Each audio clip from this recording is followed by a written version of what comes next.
friends, I am Sarah. Welcome back to my channel, Sunset Bow Tarot. So today I wanted to show off a couple of decks that have been created by members of the TarotTube community. So these are decks that have been created by people where if you watch my channel, you probably watch their channels too. Folks that we know and love as part of this community, and they've made some wonderful creations recently that are available on makeplayingcards.com and are really lovely, great tools that I am super excited about using. I wanted to start by taking a look at the Rune Spirals deck. Now, these are by Nina from Shuffle Tarot. Her channel is absolutely wonderful, and she is absolutely wonderful. And so she has made this wonderful rune deck, which I was very excited to see that she created this because runes is something that I've been really interested in learning more about. And it seemed like this deck was going to be a really fantastic learning tool for the runes because of the way that she set up the cards. So she has this deck available on makeplayingcards.com, and you can get a custom tin to go with it. The tin is optional, but you can get that. And then it's this really lovely deck. This is what the backs look like. They have this spiral design. And then on the front, it's really cool, and you can kind of see how this would be such a good learning tool because in addition to the rune, it has an image that helps you remember the meaning of that particular rune along with astrological associations, and also the number of the, I believe it's called Ayat, that rune is in. So I'm just going to go ahead and flip through these, but you can really see how each one of them has a really cool picture on it that helps you really understand the underlying meaning of that rune. You know, in lots of cases there's a Norse deity or character from mythology that they're associated with, and something to help you really, you know, put together in your own mind a recollection of what the meaning of that particular rune is. So it's really, really cool. Colorful and great illustrations, and I am really excited to learn more about runes using these as a tool. So I'm just going to go ahead and keep on flipping through here.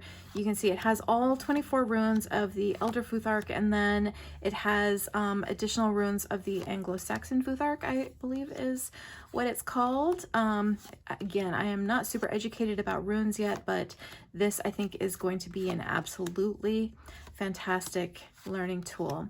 So she does have this card, and this is, you know, for those folks who read with like a blank rune, this is designed to be that blank card. And then there are also moon phase cards that are included as well.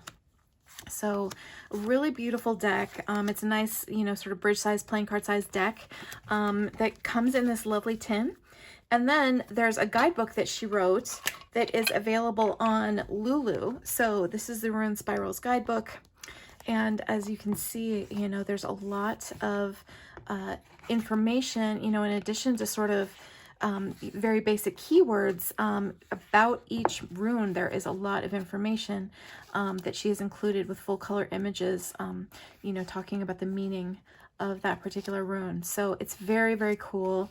And I am so excited to continue working with this and to really get going with my learning on runes, because as a learning tool, you know, I think that this is absolutely fabulous.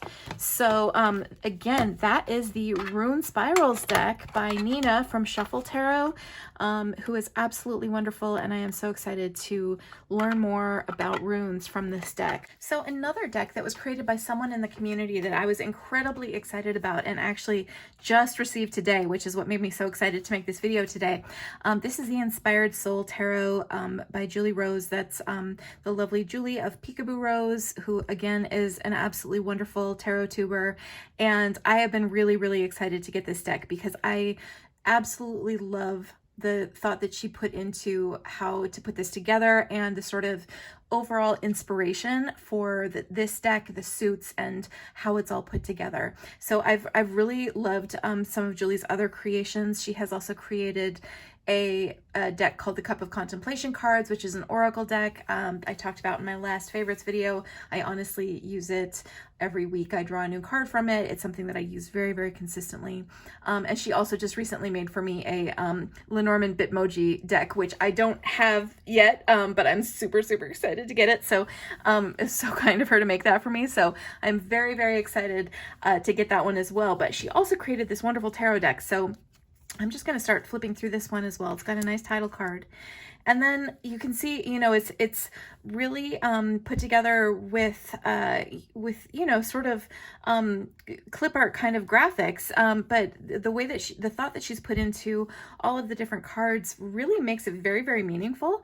So we've got the Fool here and the Magician. I love this Magician because, you know, this deck is called the Inspired Soul Tarot, and all of the tools of the Magician here, and what you'll see when we start to get to the suits, all of the different suit symbols are based on creativity. They're based on tools that you would use as tools of inspiration. So it's so awesome to see that. Like, there's no kind of violent weapons or anything like that. It's everything is about different forms of inspiration and different ways of creation and different ways of expressing that in the world. So it's really, really cool.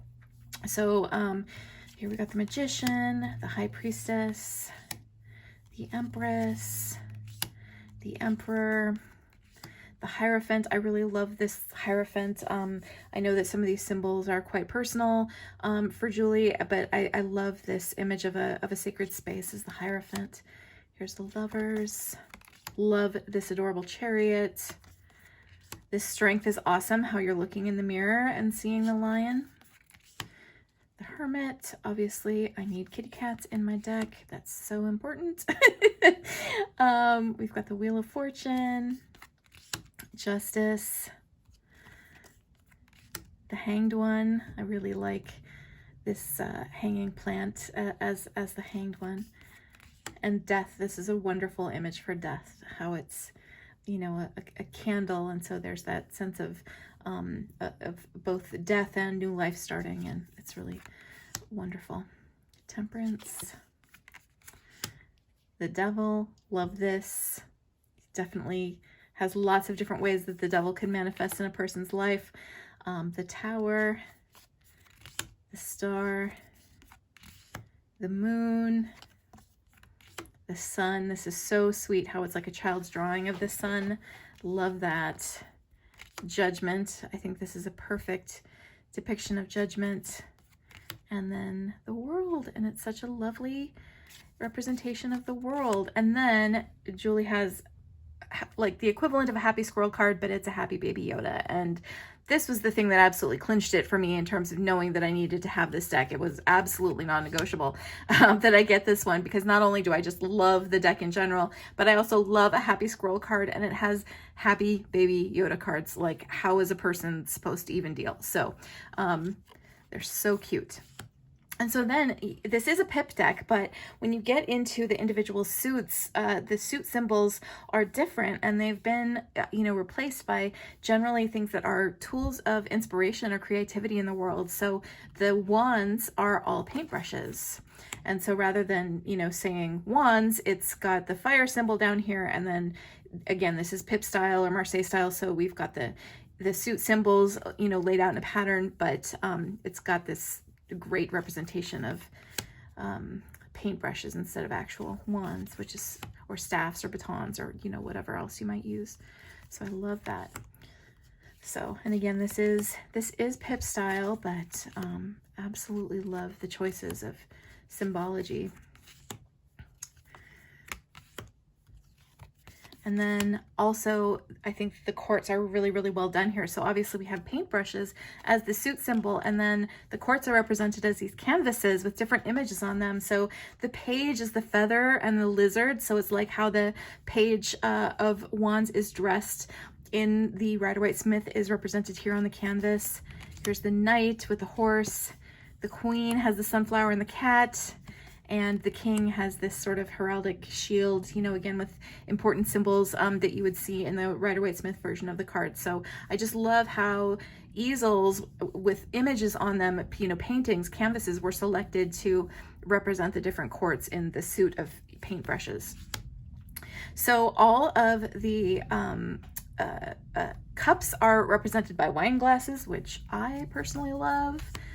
Love the use of wine glasses here, because wine is also an art form, you know, and it is something that, you know, people, it is a way that people are creative in the world, and I think that that's really wonderful. So we'll go ahead and flip through the pips here.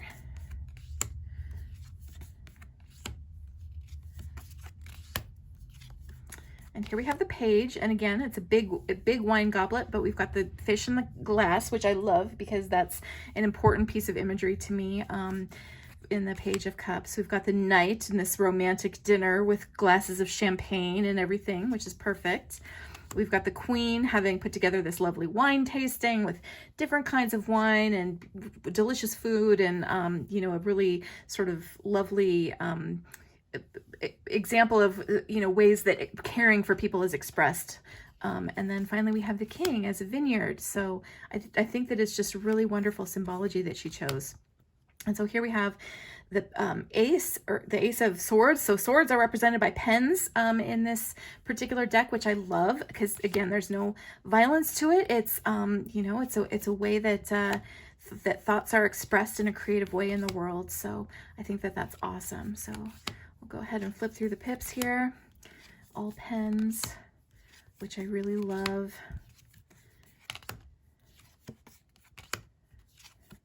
And then here we have the page, and I love this, how, you know, there's a ladder and it's like you're almost diving into a book, you know.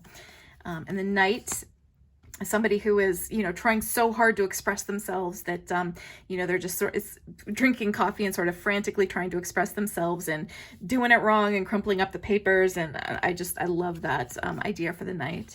And here we have this lovely bookshelf for the queen, and then a slightly more sort of scientific set of shelves for the king with, you know, what looks more like maybe scientific books and various tools, which is awesome.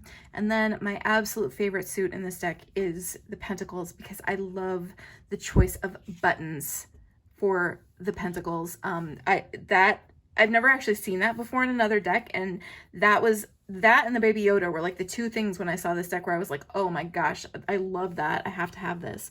So here we have our pips.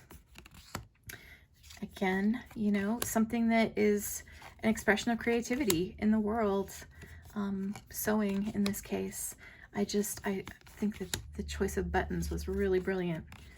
So absolutely love this.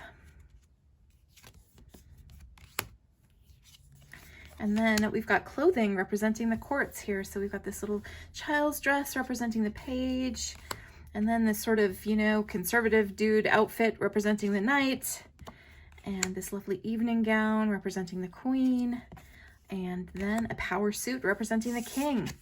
So this I absolutely love. I am so excited to work with this deck. I actually made this video the same day that I got the deck because I wanted to shuffle it so bad. So so actually I'm going to go ahead and do that. Let's go ahead and see how it shuffles. Again, this is Make Playing Cards cardstock, so they have quite nice cardstock, which is very easy to shuffle. So obviously it shuffles quite beautifully.